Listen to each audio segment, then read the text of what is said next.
Hey guys, I'm so excited that you are on today for our Bridge the Gap family webinar series for the fall. And today's topic, we're going to be talking about the science of keto diets. And so we have Dr. Donna Herber from Tomerico and also Disruptive Enterprises, right? And then we have Kevin Wagner, and he's with Trumarco. Did I say that right? Macro. Okay, thank you for clarifying that. And he is in patient advocacy, and they are going to be talking about the different aspects of what keto diet is and kind of the science behind it. And also, I think you have some clinical trials information to share. And so I am going to go ahead and let you guys take over and introduce yourself and begin presenting. Okay, great. So I'm Kevin Wagner, as you were introduced. I have a lot of different roles within our company and sister companies, but I'm primarily what you would call Director of Patient Advocacy. I've been on the ketogenic diet for about 8 years, I guess. I don't have a particular condition that I'm using it for, really. I did find out that I had high blood sugar, and I was heading in the wrong direction. So the diet for me has helped me control my blood sugars. So, but I'm glad to be here and share some of what we have. Oh, he doesn't tell enough about himself. Kevin comes to us from a long history as what we call the keto advocate. So not only has he been using the diet for 8 years, he's also been advocating for research, both basic research and clinical research worldwide. And he does this by interviewing world-renowned experts, like I said, people who are doing mouse studies, people who are doing clinical studies.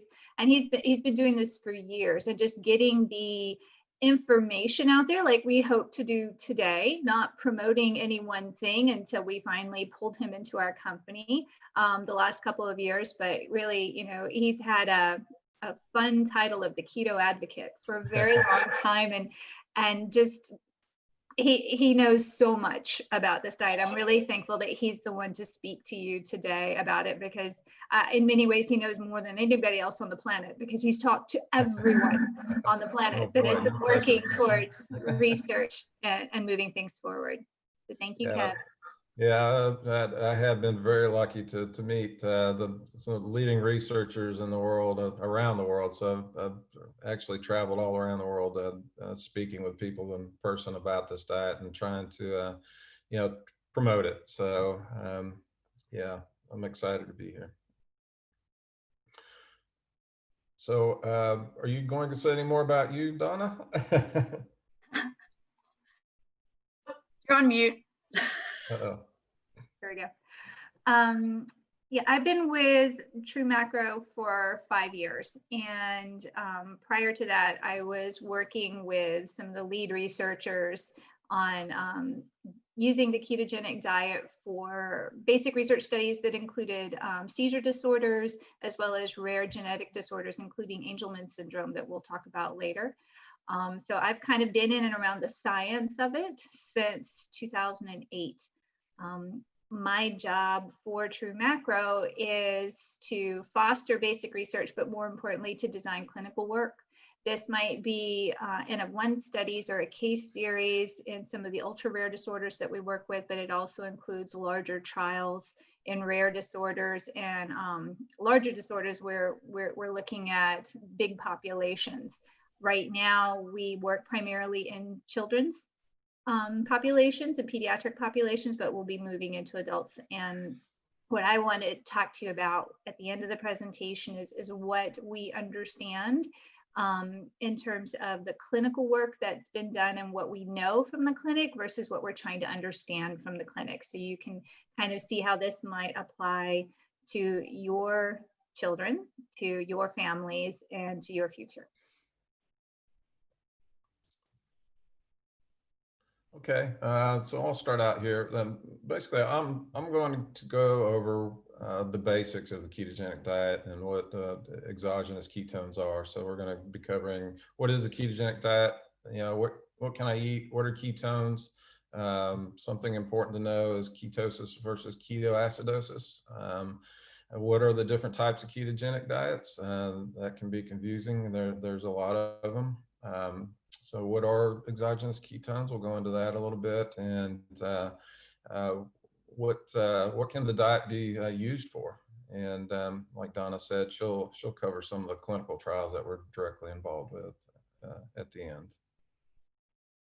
So what is the ketogenic diet? I'm sure a lot of you are familiar with it, that it's a low carbohydrate diet, but it's a very low carbohydrate diet, and it's very high in fat, but it's a moderate what you might call a adequate protein diet that will place a person into nutritional ketosis.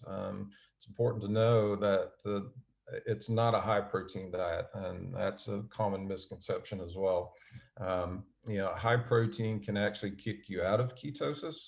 There's something called gluconeogenesis that can convert protein into glucose, believe it or not, which is a lot of people find surprising. So there are a variety of types of the ketogenic diet, but typically it's going to place you on 50 grams or less of carbohydrate in your diet each day. A typical profile for a ketogenic diet will be 75% fat, 20% protein, and 5% carbohydrate. And that will vary depending on what you're using it for and the person, and we'll talk about that too. When a person enters into a state of nutritional ketosis, you're primarily using ketones for energy versus glucose. Glucose is the primary source of energy in the body, but we're going to shift those mechanisms in the diet, and we'll use ketones instead of glucose. So something to know is that the body will become more fat adapted the longer that you're on the diet. And so a fat adapted individual in ketosis will not necessarily exhibit high levels of circulating ketones in the body. And that's because your body is going to learn how to use these ketones, and may not show up as readily as they might in the beginning. Okay, next slide. So what can be eaten on a ketogenic diet? It's probably the number one question that people have. And I like to say that theoretically anything can be eaten as long as the carbohydrate content does not rise to a level that will inhibit a person entering into ketosis.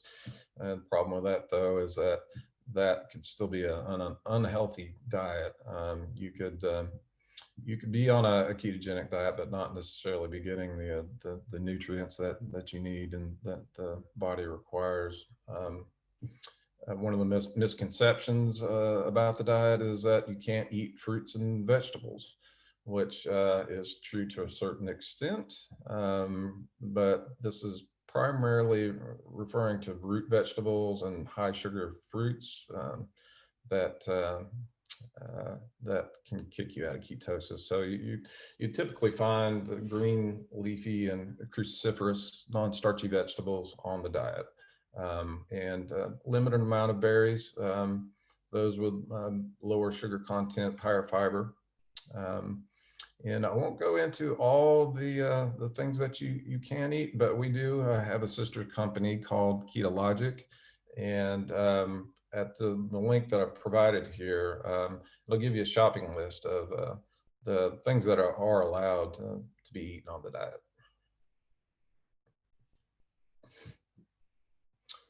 Next question might be, what are ketones?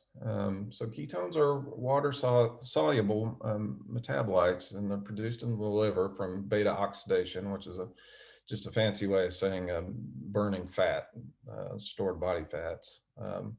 When you get on the diet, your glucose will drop, your insulin will drop, and as this happens, stored fatty acids will be released, and the body will upregulate ketolytic enzymes and transporters to use this fat for energy, and that's fat stored on the body or fat that you're actually ingesting. So ketones are produced as an alternate fuel source for the body when it's deprived of carbohydrates. So carbs are typically your primary source of energy, but as you deplete those carbohydrates, fortunately we have another way to provide energy, and this is it's an evolutionary conserved adaptation that humans have acquired, that in times of fasting or starvation, we have another way to provide energy that's needed to live. And you'll often hear it as a fast mimicking diet. And the reason it's called a fast mimicking diet is that as you drop these carbohydrates, your body feels like it's going into a fasting state, but you're not actually fasting. So that's why you might sometimes hear it called a fast mimicking diet. Okay, so ketones, what are they? There are three types of ketones: beta hydroxybutyrate, also called BHB for short. BHB is the predominant circulating ketone in the body. Levels of circulating BHB can be determined through monitors, glucose and ketone monitors. You're considered to be in ketosis when your BHB blood levels reach 0.5 millimoles or greater. The second most abundant ketone body is called acetoacetate, and it's converted to BHB in the liver and then can be used for fuel in the body. Acetoacetate, you'll find it in urine, so you can measure it with urine ketone sticks. Not considered the most reliable way of measuring ketones. Again, as you become more fat adapted or keto adapted, your body will be using these ketones. So when you first get into ketosis, the acetoacetate will be readily excreted into the urine, and so you'll see higher levels in the beginning. But as you're using these ketones, they're not going to show up as much, and there's some other factors there that will make that variable, such as hydration. The last ketone body is acetone, and it's the least abundant ketone. It's a byproduct of acetoacetate, the breakdown of acetoacetate, and it's excreted through your breath. And there are monitors that you can use to measure this, but again, not one of the more useful or accurate ways of measuring your level of ketosis.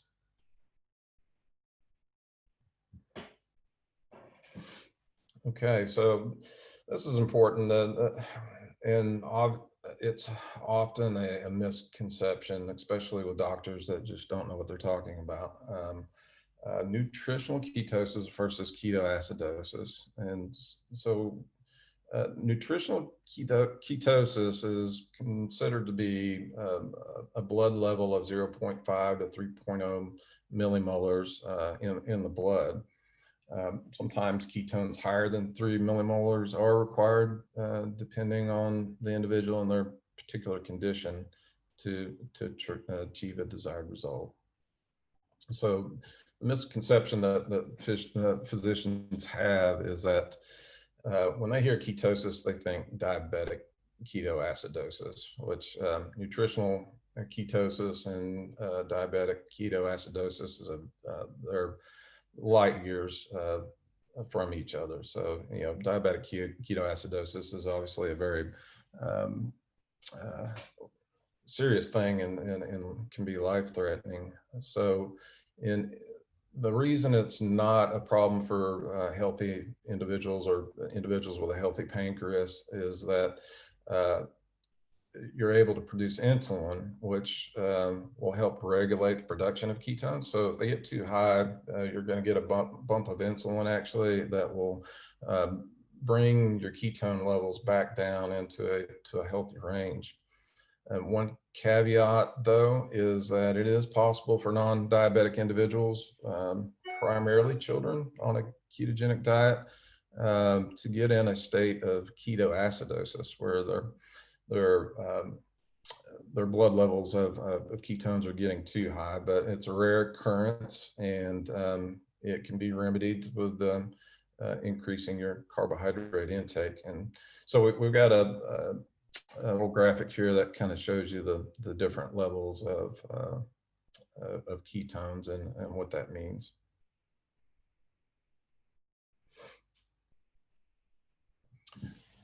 So types of ketogenic diets, this can get pretty confusing. There's a lot of different ones, and a lot of times there are different definitions of what the diets are. Technically, the ketogenic diet is any diet that will put a person into a state of ketosis. So the necessary ratio of fat to carbohydrates plus protein consumed in a day will vary depending on a person's individual metabolic state, level of activity, and therapeutic needs. So as a result, you're going to see different ratios within these ketogenic diets. So a more liberal one is obviously is easier to maintain and may actually provide the results you need, but some need a more restrictive diet that will push that ratio up. So in a clinical setting, you will typically see these referred to in these ratios. So to get this ratio, you're basically just going to take your total amount of fat in a meal and divide it by the total amount of carbs and protein. So divide those two things, and you'll get the ratio that of the diet that you're consuming. And we've got a great graphic here that kind of gives you a good visual view of what that might look like kind of on your plate. So.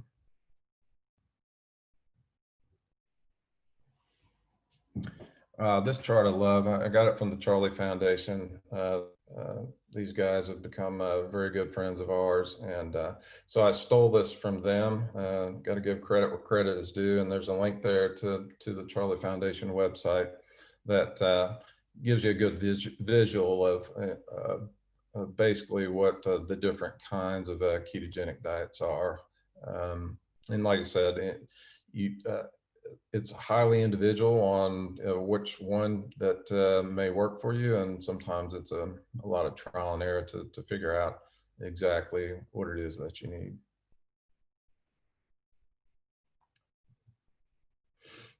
Okay, so what are exogenous ketones? So when a person enters into a state of nutritional ketosis via the ketogenic diet, they're producing endogenous ketones, which means that the body is producing these ketones. It is possible to enter into a state of ketosis with the ingestion of ketone supplements, which is where exogenous ketones come into, and where our primary focus is on our research.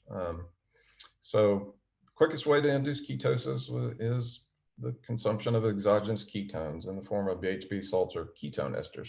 So BHB salts is where beta hydroxybutyrate has been bound to salts such as sodium, potassium, magnesium, or calcium, and this can be done individually or in a combination. So you take this, mix it in water, you drink it down, the beta hydroxybutyrate will separate from the salts, and you have free-flowing beta hydroxybutyrate. Exogenous ketone are ketone esters. They're powerful ketones that they can boost your ketone levels significantly, but the drawback to them as many have probably heard, is they do not taste very good, sometimes referred to as jet fuel. So that's something that we're trying to work around as well. You can actually put these into a gel cap that would make it more tolerable. Another exogenous ketone, well, like I say here, it's not exactly exogenous ketone per se, but MCTs can be used to increase ketones in the body. Problem with MCT is you may have experienced before is you can have GI issues that can be unpleasant, sometimes referred to as disaster pants. And but you can also overcome this by slowly using MCT oil, slowly increasing the amount that you consume, and over a period of time, you'll build up a tolerance to it. So we found that the combination of BHB salts and MCT is a synergistic one. You can actually get higher levels, a higher peak of ketone levels that will last longer with this combination. So the BHB salts plus MCT is an exciting combination.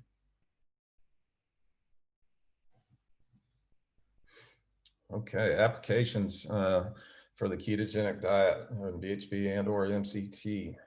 There's a lot of them, as you can see here.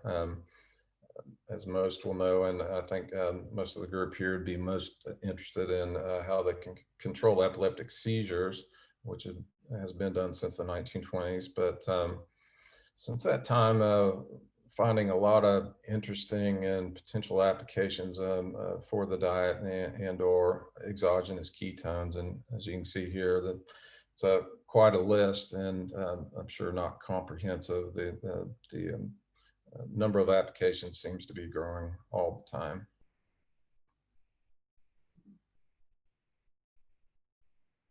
Okay, so now we're into Donna's part of the presentation. She'll tell us all about the clinical trials that we're involved in.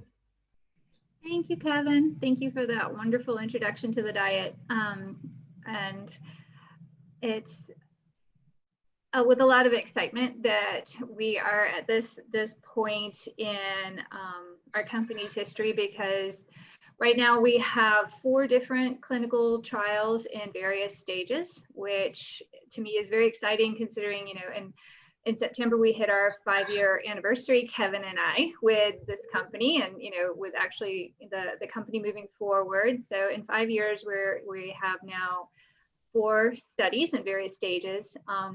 The very first group that we worked with is children with Angelman Syndrome. Now, this is a rare disorder that has a seizure phenotype associated with it. There are about 10,000 families in North America. So Canada and the United States have about 10,000 families that have at least one child that has Angelman Syndrome.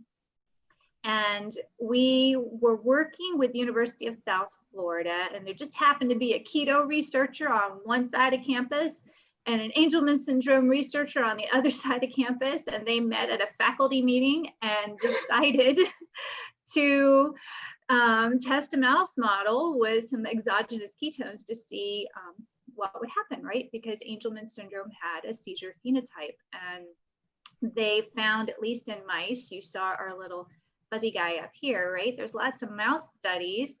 And this is one of the first ones that showed that feeding the mice ketones, like Kevin was talking about, helped with their disease outcome. So we changed their nutrition, and they were better able to respond to the problems that came along with having Angelman Syndrome. Their seizures decreased, their mobility improved, and as much as a mouse can think, their cognition got better too. So when we very first started, oops, sorry, wrong way. There we go. 5 years ago in 2015, we met with the researchers, and then they introduced us to the patient advocacy group. And life changes when you meet the families in the patient advocacy groups. when you meet the children, when you meet the moms and the dads and the grandmas and the aunts and uncles, you cannot say no.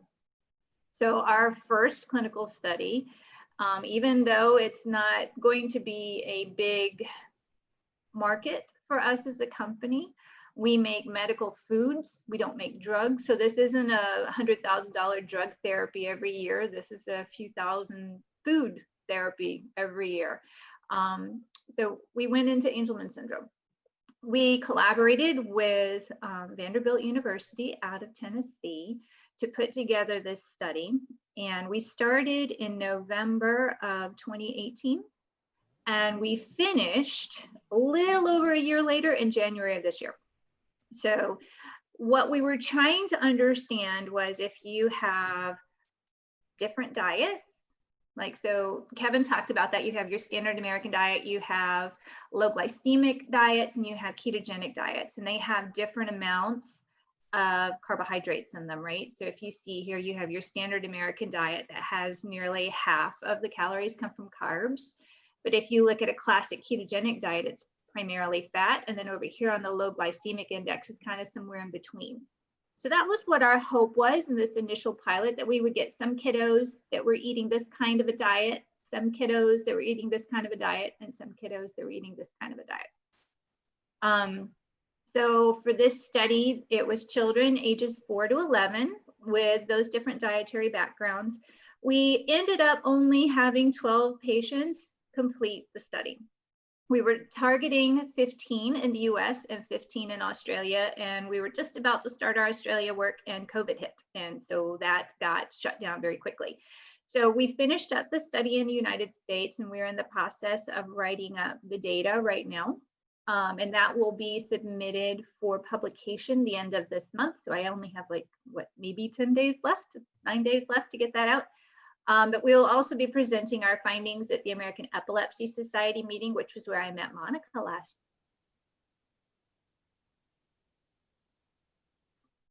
So we used, you see down here in the corner, although my cursor does not want to work, hold on. Give me 1 second, we'll do that. There we go.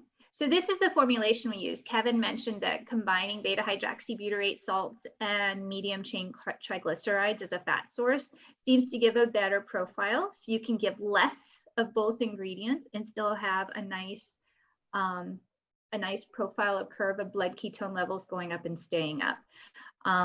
So our children here, a younger group, different diets, and this formulation. And so we will be coming out with those amounts that we met. Our primary outcome was that it was safe. So giving the children this formula 3 times a day for a month, we had no adverse events. And so we were very pleased about that. These children have a lot of difficulties. They have difficulties with speech and communication. They can't talk. They have difficulties with mobility. A lot of them cannot walk. And so we didn't even know, a lot of them have feeding issues, didn't even know if the children would even be able to eat this 3 times a day, if they would even accept it 3 times a day. So we're very pleased about that. And we hope to share more exciting results coming from this study by the end of the year. We also have a collaboration going on with the University of Alabama in Birmingham. This is another pediatric study. This is ages 12 to, I think it might even go up to 21 for the children that are being enrolled in this. And so this is related to sports-related concussion. So they are drawing from the local population where the children might be playing soccer or football, some basketball as well. I didn't realize this, but there are more concussions in children's soccer programs than there are in children's football programs. But they were also slowed down by COVID. So they just recently started back up again, and they had 2 children come through and complete the protocol. So we will continue recruiting. I think we're looking up to 30 children to come through this protocol. And something I didn't mention before, these are placebo-controlled trials. So we have children who are taking an electrolyte balanced placebo versus children who are taking the active formulation. And again, we're using this same formulation here, which is a combination of medium chain triglycerides as the fat and beta hydroxybutyrate salts as the direct ketone source. Kevin mentioned our ketone ester tastes like jet fuel, but this formula tastes like lemon cream cookies. So this is much easier to give to children 3 times a day. It can be mixed into water or into, full fat yogurt, things like that, because it mixes in really good and it tastes good. So we do not have any preliminary results yet from this study other than they're ongoing with recruitment and things are going well. And, they have a lot of kids coming through the clinic, which is a bad thing, but the good news is that we have a protocol for them that will hopefully have some benefit. So the other big program that we got started this year is up in Chicago with Northwestern University. So Ann and Robert Lurie Children's Hospital, so I'll call them Lurie Children's, is in the heart of downtown Chicago. And for this study, again, it's a pediatric study. So you see here we have ages 2 to 17. We're using the same formula, BHB plus MCT. And in this case, we're looking at children from a variety of different genetic backgrounds or with no known genetic difficulty, but that have drug-resistant seizures. So these children, they have seizures that cannot be controlled through a variety of different combinations of medications. And so this is kind of like their families are at their wits' end. In this case, the children come to Lurie Children's for an inpatient, so they stay in the hospital and go on what's called a classic ketogenic diet. So you've heard me on my first study that we did with Angelman is we were looking at different diets, right? And the kids were taking the formula at home. And the next study, in the concussion study, those kids are all on standard American diet. So pizza and soda are standard fare, right? For your teenagers coming home from school. And this study, this is exogenous ketones plus a very strict ketogenic diet. So we're trying to see if we can boost the effectiveness of what's been used as a therapy for over 100 years. So like I said, it's children as young as 2 all the way up through 17. We're hoping to get 25 patients into this study. These might sound kind of like small studies. For us, they're huge. But they're not necessarily the same size as what you might see coming out of a big pharma, where you would have hundreds and hundreds of patients. In some cases, this is because the patient population is small. And in other cases, it's because we've chosen, like with Lurie Children's, to have a very focused group coming through a very high performing clinic. So they're world renowned for being able to get children successfully into ketosis through the ketogenic diet, and we're just layering on top of that this formulation. And the overall goal, children are in nutritional ketosis and their seizures go down. That is the goal of the study. So this one is actively recruiting. They have been screening patients. We don't have our first patient on study yet, but we started up 3 weeks ago. So we have hopes that within the next 12 months, we should have hopefully maybe 12 to 15 patients all the way through protocol. And the fourth one, I mentioned we have 4 studies in different stages right now. This is our first foray into an adult population. And this is switching away from focusing on brain health. Right? So if you're talking about concussion, you're talking about seizure, we're thinking about brain health. In this case, we're looking at the potential for nutritional ketosis to benefit muscle health. So our company was founded by Mike McCandless in the process and the hopes of trying to find better treatments for his mother when she was suffering from cancer. She was treated at Duke University. Unfortunately, she eventually succumbed to the disease and died from it a couple of years ago. But this company was founded with the hope of trying to improve nutrition for cancer patients and hopes that we could have an impact on one of the primary things that happens that you notice if you've ever had a loved one suffer from cancer, whether they won that battle or not, is wasting syndrome, right? So loss of muscle mass, loss of fat mass. and just overall wasting away. Some of this is due to the cancer itself, and some of it is due to the treatment, to the surgical treatment, to radiation treatment, to chemotherapy. Those things can cause direct action on the muscle and healthy fat mass, but it also causes you to lose your appetite. So you're not eating as much. You have anorexia issues as well. So our next in progress is looking at the potential to benefit patients and their body profile through nutritional ketosis. And in this study, we're actually going to be using the jet fuel. And that's why I show you that we have the gel caps here, because it'll be taken orally using the gel caps. There was potential to use other formulas, but there's some really good mouse data. I know that sounds horrible, but some really good mouse data that suggests that not just in cancer, but in other inflammatory muscle wasting diseases, that the acetoacetate based ketones would be a better choice. So this one is in development, so to be seen. So at this point, Kevin, I hope you're unmuted. I hope that we can take some questions about the diet, about ketones.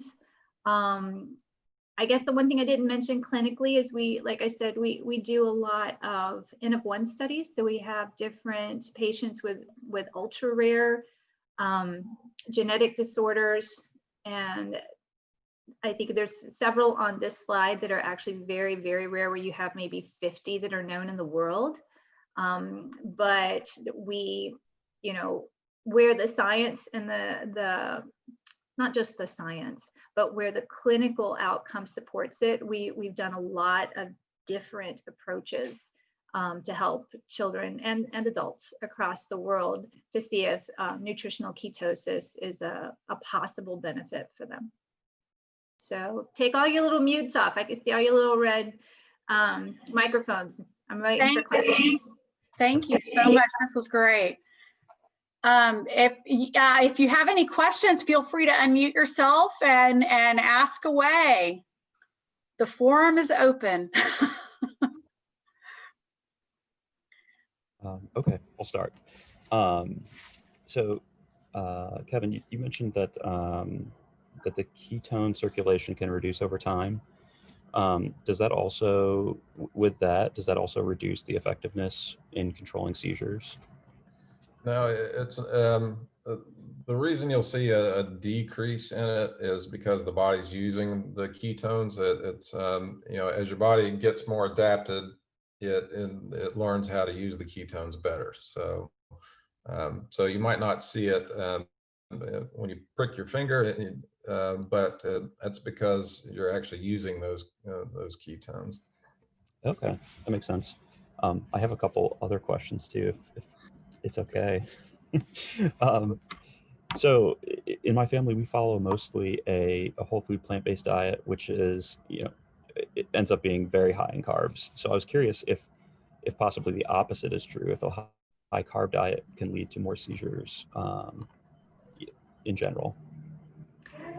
Well, it's always been a question, right? What is playing the role? Whether is it insulin levels? Is it sugar levels? Is it ketone levels? What is going on there?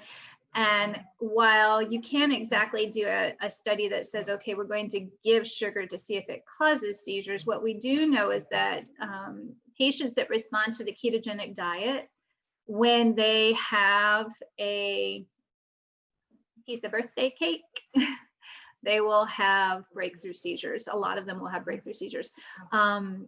So it's kind of not exactly cause and effect, right? Because these things are so tightly interwound. I mean, when you have high blood sugar levels, your body naturally has low ketone levels. When you have high ketone levels, you naturally have low insulin and low blood sugar levels. So it's kind of hard to play with one and not impact the others.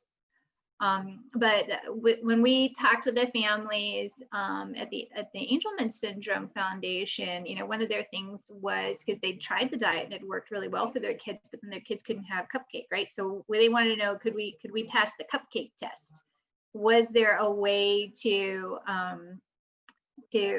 counteract what might happen in a carbolicious episode that might cause issues? But the question of do carbohydrates actually cause seizures?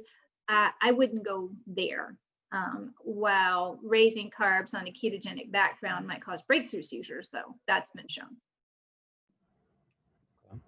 And then thank you. One last question. So my daughter is 3, and we have some concerns about our ability to follow this, but also because of sensory issues, she only eats purees. And she won't drink any water except, on her own, like in the bathtub, which normally would be concerning, but actually we're usually pretty happy when we see that, because it means she's not dehydrated. We've not had any issues with dehydration, but, given those restrictions, might we expect maybe some challenges implementing it? Or have you heard of people having challenges implementing it because of sensory issues? Well, the Charlie Foundation is a huge resource. Which slide did you? There we go. The Charlie Foundation is a huge resource. And I know I bought every book they've ever put out. And one of the books they put out is called Blender Keto. I think it was originally intended for tube-fed children or tube-fed adults. But I think if you're saying she's primarily prefers purees, a classic ketogenic diet, which is very, very high in fat, probably actually works better blender than some of the lower fat ones, because then you're putting more protein into the diet and it doesn't blender as good. Although there's powders and stuff depending on what her tolerabilities are for either a milk-based protein or a plant-based protein. But there's blender keto, which is like smoothie keto. Our formulations also, which are exogenous ketones, mix well into both water and yogurts, which work well.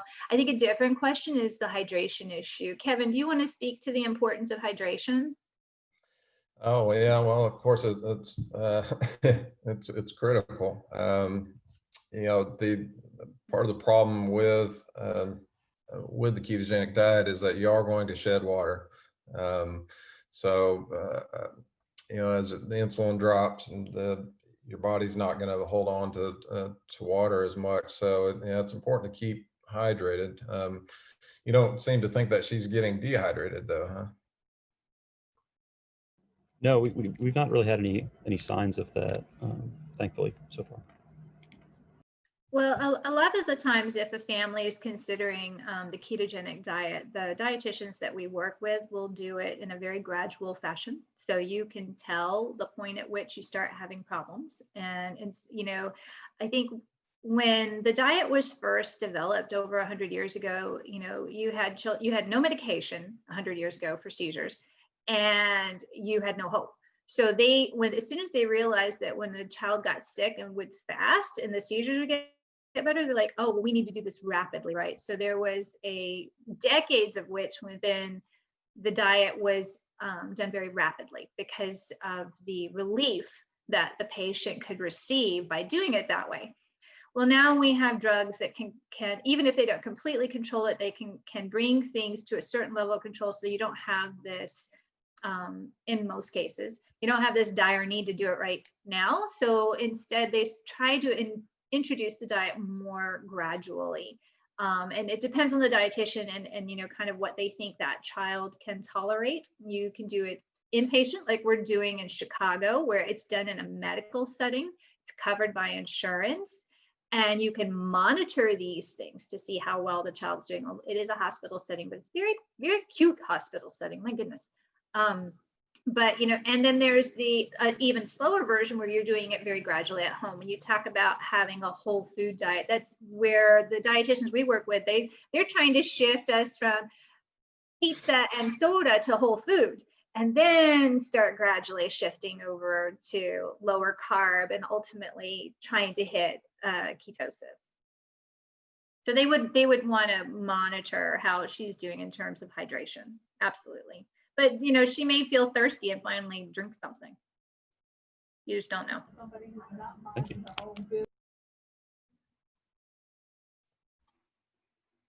Did anybody else have any questions? You can type them in the chat if you would like. Hi, I have a question. Sure. I'm new on this journey because my daughter was just diagnosed with SYNGAP1 like 2 months ago, 3 months ago. She has, I think, absent seizures, and we didn't really think they were a big deal until she was diagnosed with SYNGAP, and now we're kind of on a EEG waiting list to just find out what's exactly going on. So apologies if this is a really uninformed question, but I'm just on the beginning of my journey. I'm trying to understand if there is some kind of relationship between her. She's got massive delays. So she's nonverbal, she's not toilet trained, she's 7 years old. And I'm trying to understand if if any kind of impact to her diet and ketogenic diet would impact the ability of the proteins in SYNGAP and her kind of missing that other half of her SYNGAP protein, if this would actually lead to a bit more mental clarity. Because I know you just said in the mice, as much as mice had mental abilities, that they might have seen some improvement. One thing we need to point out is that neither we nor anyone has studied the diet in a mouse model of SYNGAP. So we do not know, even in a little squeaky test tube rat, what is going to happen, right? Diet is something that is kind of a safer approach. You know, when you've got a child that's got genetic abnormalities, nothing feels very safe some days, right? Just crossing the street doesn't feel safe some days. But you don't have some of the concerns about drug side effects and things like that, or surgical issues that might come up. So it's something that can be considered, you know, in the spectrum of potential risk to benefit, you're on the happy side of that, right? The risks are relatively low. The benefit at this point, we don't know. We don't know. We know how, in general, a seizure population responds to ketosis. We don't know specifically how a patient with SYNGAP does. I think there are some in the community who have tried it that can probably speak better to their specific experience with it. But anything, I guess, anything is possible. Our goal would be to change her nutrition, change the patient's nutrition so that they're running on ketones, right? Their gasoline now, instead of sugar, is ketones. Yeah. And then the thing to see is, well, then how are they responding to this disease that they were born with, right? Are they responding differently to the challenges of the disease because now their nutrition has been so drastically shifted? And I think she would. I definitely think there's something there, because I did it accidentally because my daughter actually had a massive milk allergy, and I put her on one of those restriction diets to kind of figure out what's going on. And I promise you, she had like a veil of intelligence lift, you know, she became more switched on. There was definitely something happening. And I was like, there's something in this about what she's eating. I wish I could find it out. If I could understand her and get to it, I know she could be even higher performing than she is. So that's and just to throw a little, because Julie, I know you're kind of on your early journey. I don't know how well you guys know my story, but your mom gut's always right, and this is why I wanted to have this webinar, exactly because Beckett was the sixth one in the world diagnosed with this gene mutation, and so you know we know that they lack 50% of the SYNGAP protein, and some of the families do follow a form of the keto diet, or they have tried it and it's worked in some others. You know, of course it varies, but the reason why this interests me, of course, myself personally, is that on the science side of things, one of the first things they discovered about SYNGAP1 is that this particular protein actually regulates the glutamate transmitter in the neuron, in the axon. And so glutamate is the energy of the neuron. So it's part of the, I guess it's part of a sugar molecule, you know, that it transformed in the cell, and it's needed. So our children, because SYNGAP regulates that neurotransmitter glutamate. Now, I first want to say I am not a PhD. I'm not a doctor. Now, I do have a science background, but with all of the scientists and all the neuroscientists that I've worked with and learned from over the last 8 years, and we've had this discussion, is that when SYNGAP is not 100%, that means 50% of those neurotransmitters are not being controlled, and you have that glutamate that floods the cell, or floods the neural synapse. And so when you have too much of that glutamate flooding the synapse, that's where we theorize, and they're studying this now, it causes the hyperexcitability in parts of the brain that we believe, and the scientists believe, lead to seizures. Or that's just one of those things. And so this protein is not allowing those cells to connect, but also SYNGAP has many other different mechanisms. And what makes this so confusing is now, since we have pinpointed like the pain and the sensory processing mechanism in it a couple of years ago, we are now seeing how SYNGAP works in different parts of the brain. So with that glutamate issue, I read actually in a scientific published article about omega-3s, and omega-3s, increasing that omega-3 in the DHA somehow can simulate. Now, you guys are the doctors and the experts, so you have to tell me if I'm wrong and misread this. So this is my question. Can it I've heard that it can simulate maybe the keto diet as a backdoor to energy source to the cell if you raise the omega-3s and DHA. And is that part of the good fatty acid that you need in the keto diet? Because I also was wondering, since it's so high in fat, how do you watch that cholesterol? You know, I've heard cholesterol issues. So I don't know if that makes sense, or if I answered your question, Julie, kind of about what's going on at the cellular level in the brain with SYNGAP. But I think reducing that glutamate, because that's what the pharmaceutical drugs do, like Lamictal and Depakote and all of those drugs are actually glutamate uptake or inhibitors. That really So how you end up controlling the seizures is through that kind of drug. So Gracie's not on any drugs. You can see she's here with me. She's not defined by her seizures. Okay. So, Okay. So she's not like, I mean, her absent seizures, I'm not sure if it's an absent seizure or if she's just being kind of autistic and not cluing in that the world's going on around her. That's why we're going to get the EEG done and figure out what's going on, because I would say on my instinct on this one, I don't know. I can't see my thinking right now. Mom's guts are always right. I'm telling you, go with your gut. Yeah, I'm not really sure she's going to be defined by seizures. I would say, I think just because she had the diagnosis and we saw that SYNGAP had such a high rate of seizures, I went to the neurologist and said, let's just look at this and rule it out. But she's not defined by that at all. Okay. Well, that's good, because we're trying to understand that too. Some have seizures, some don't, and we're trying to figure out that spectrum. But I didn't mean to go on and take over. No, but it's brilliant. Honestly, Monica, you're brilliant. Thank you for that. And Donna and Kevin. I mean, this is just so informative. I can't believe you guys took the time to do this, and I just thank you from my heart as a parent who's trying to unpackage this wonderful gift that I have and figure out what's going on.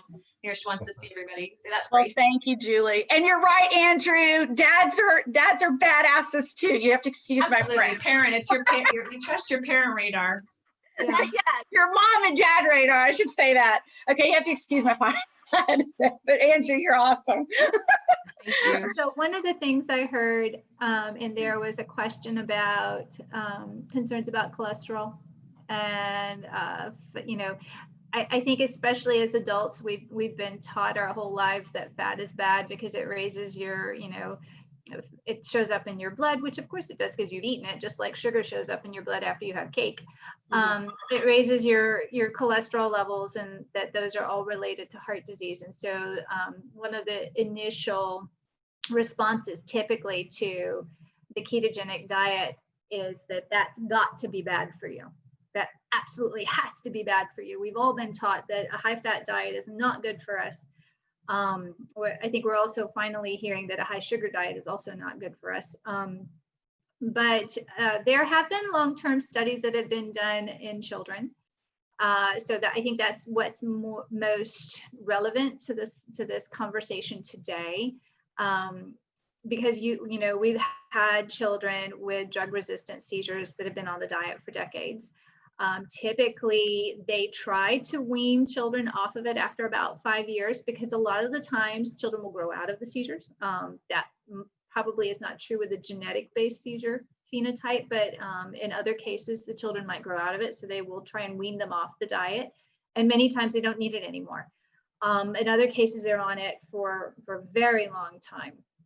And the side effects that they've seen long-term are not aberrations in blood fat or blood cholesterol. It's more, there seems to be slight restrictions in growth. So, and that might be due to the protein levels rather than the carbohydrate levels in the diet, but there seems to be some growth restriction. And there can be trends towards kidney stones, but most physicians and dietitians that use the ketogenic diet with their patients, their pediatric patients, know how to make sure that never happens. That's usually when they're not under the care of a dietitian and a physician that know what they're doing, that can happen. Kevin, what are some of the other long-term issues that can happen with the diet? Well, back on the cholesterol, you know, typically the one number is what doctors are looking at, and there's more research coming out showing that it's not just about that one number. You gotta break it down. There's a lot to cholesterol, and I've been a guinea pig for several years with this, and I've had quote unquote high cholesterol, but so as I got on the diet, I did see my cholesterol go up, but what I also saw was that my high density, my HDL went up. And so if you start looking at my ratios, they look really good. My triglycerides just dropped. I've had heart scans done. I've had all kinds of stuff done. And my cholesterol is not a problem.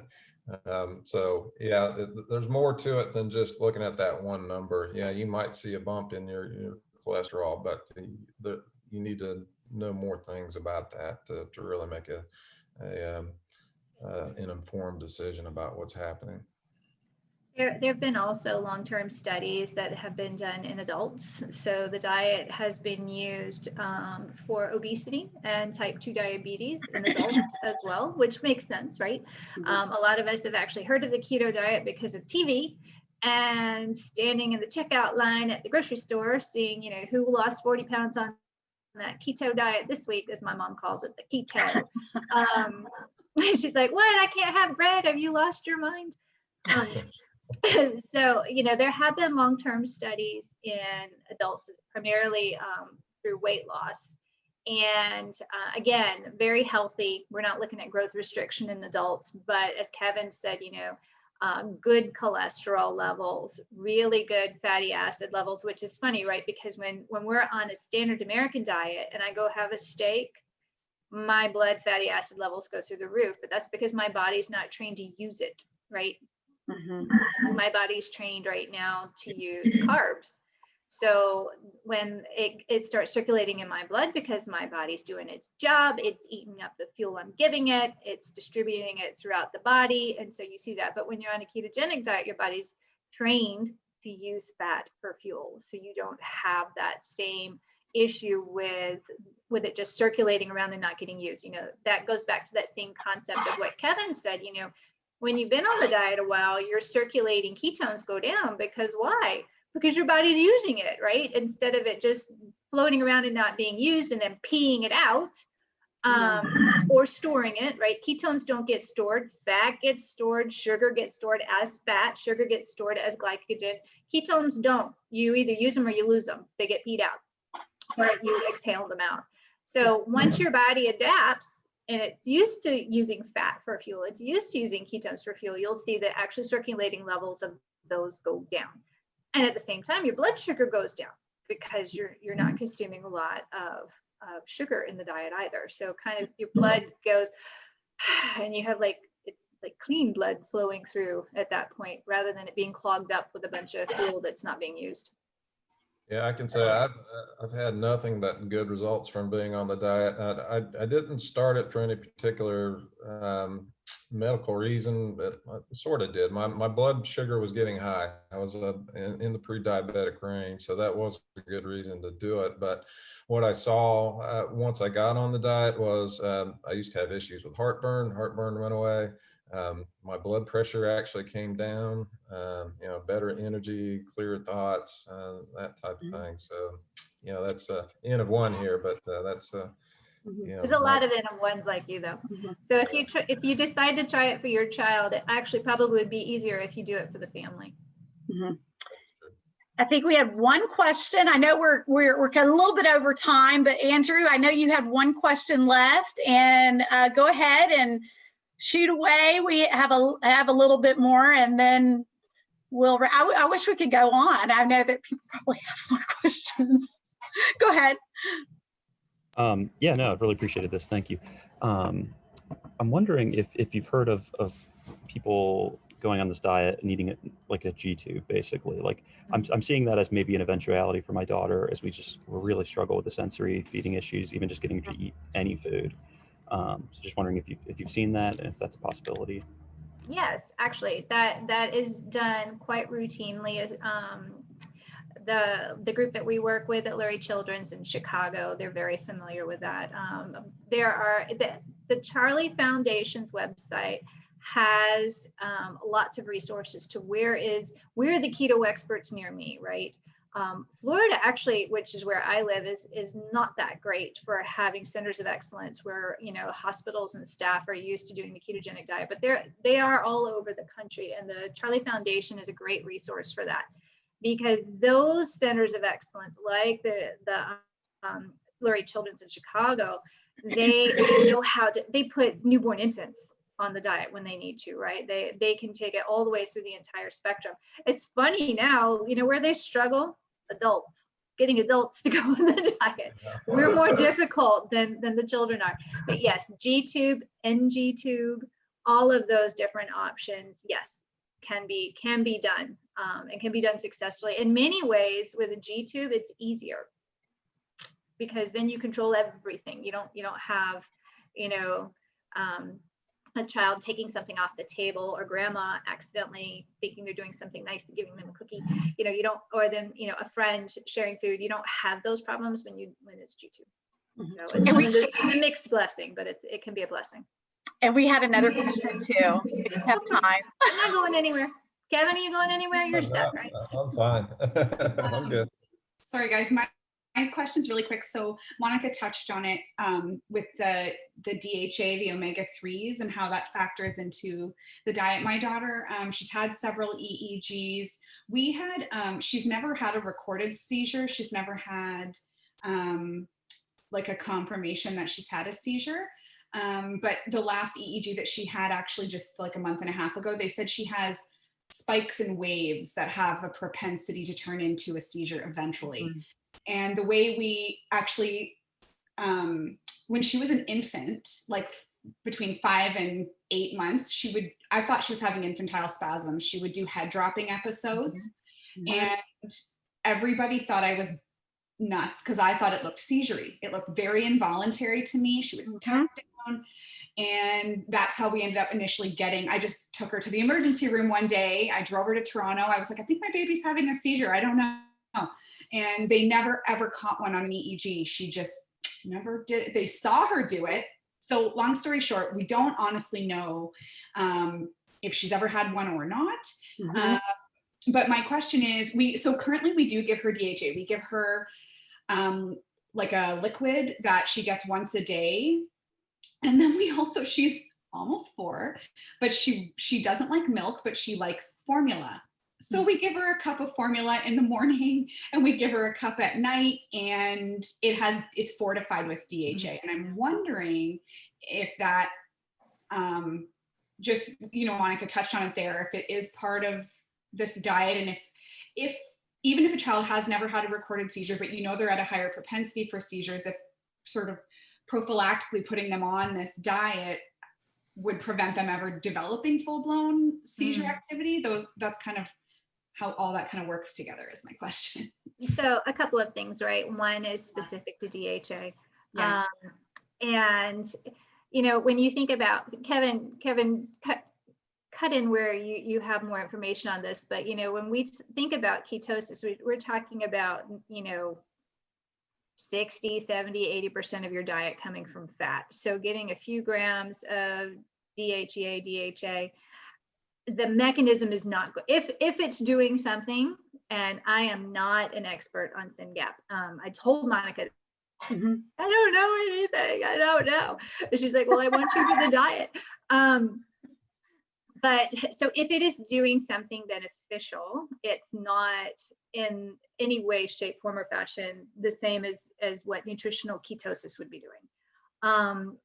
So it's just a separate question. I think maybe Monica would know some experts in the field that might be able to answer that better. But a different question that you had has to do with, prevent defense, right? Yeah. And it's a great question. It really is, Jamie. And I've had families that have been doing that in the Angelmans for a long time too. I think Julie, you mentioned, that you had accidentally found that diet seemed to have a really big impact with your daughter. That's true. That's true across a lot of different disorders where the children seem to be very sensitive to certain things in their food, and trying to figure out what that is hard. But yes, I have seen families use the ketogenic diet as a prevent defense, especially when you're thinking about, is it going to be helpful for some other issues, right? In terms of attention and focus, trying to meet developmental milestones, things like that. I would say that in those cases, it's definitely worth trying. I would do it with help. I wouldn't do it on my own, because one of the things you want to make sure with your children is that they're getting all the micronutrients they should and the proper amount of macronutrients. So you would want to know for your child, well, this is, moderate protein. How much is that, right? How many grams of protein a day should it be? Is it 1 chicken wing or is it 2? What is it? How much should I be giving to make sure that we don't have growth restriction issues? How much water should the child be getting? I would not, with a child with a diagnosis, do it without help. I know lots of adults who are using the keto to lose weight, and that's something, I think we're all used to experimenting with our diets as adults. It's different with our kiddos. It's different with these children. And so I would, feel free to give my contact information out, Monica, but the Charlie Foundation just has a great network of physicians, clinics, hospitals, dietitians, because it's a dietitian that's the one that you're going to want to work with. And again, I want to make sure that the child is having the right amount of vitamins, the right amount of minerals, the right amount of antioxidants, and trying to figure that out on your own can be challenging. The dietitians in the ketogenic diet space are superheroes. Yeah. I kid you not. They are superheroes. They are working with sick children, and they'll give you this. They'll send you, okay, here, try this for a week. Okay, that's not working. That food's being rejected. Okay, substitute in this food and do it this way. Oh, that's not working. Try preparing it this way. put a little sprinkle of that. It's like it's their children. So the dietitians are the reason that the ketogenic diet has saved so many children. And really, it saves the whole family, right? Because I get goosebumps just thinking about it, because we work so closely with the dietitians in this country.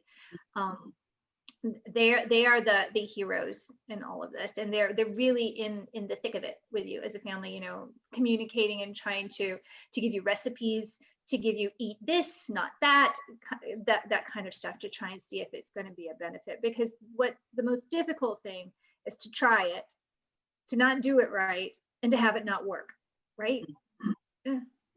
You want to know if it's got any benefit whatsoever, and the best way to do that is to do that with help, and to do that correctly, so that you can say, I know that I got my child on a healthy diet into ketosis. We looked at, I think 3 months is usually what they recommend for children with uncontrolled seizures, is to give the diet a try for 3 months. So kind of, I would put that in, you know, the back of your mind when you think about if this is something you would want to try and do it with a professional.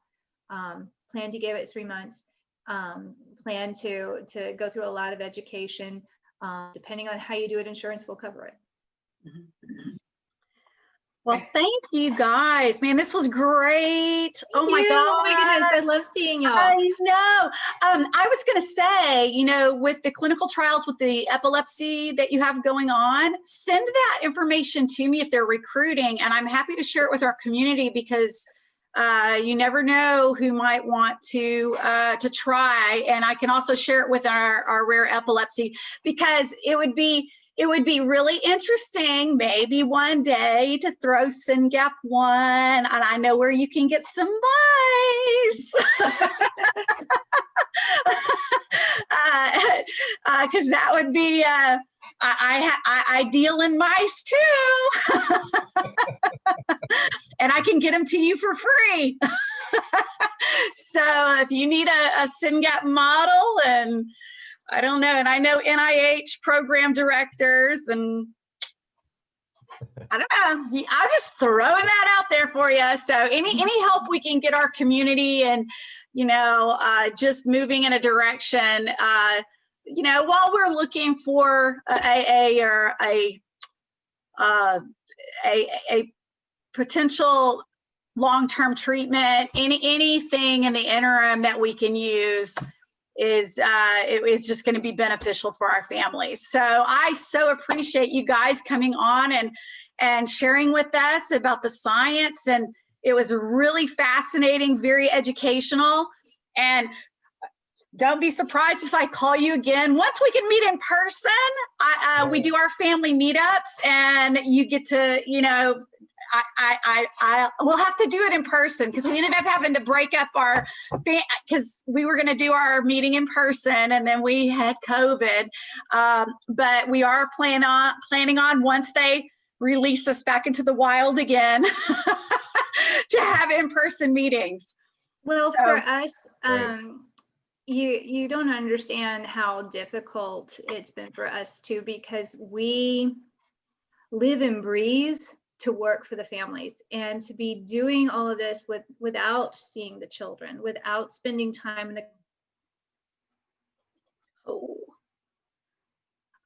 you know, we have all these clinical trials, they're going so great, but I haven't gone through a single evaluation with a child in 9 months.